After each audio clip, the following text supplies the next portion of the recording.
So I'm just on my way home, and it's raining and it's fairly miserable out.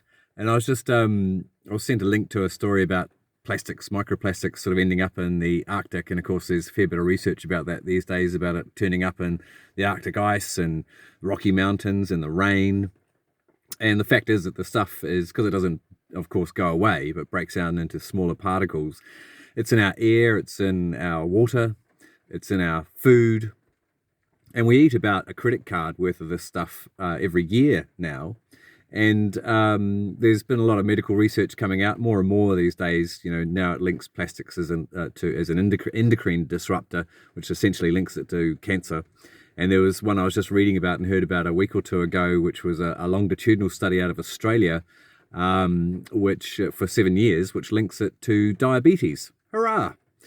So it's a good reason for us to carry on with this strange initiative to mail the single-use plastics problem to MPs via free post. Certainly a motivation to carry on.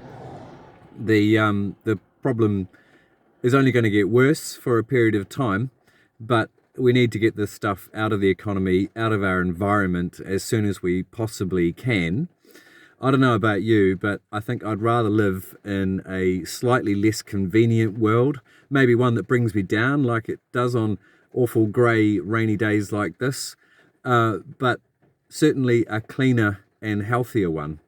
So I'd just like to thank you for joining me on the crazy escapade of Plastic to Parliament and sending this rubbish to MPs via free post, and encourage you to carry on and get other people involved. Thanks very much. Bye-bye.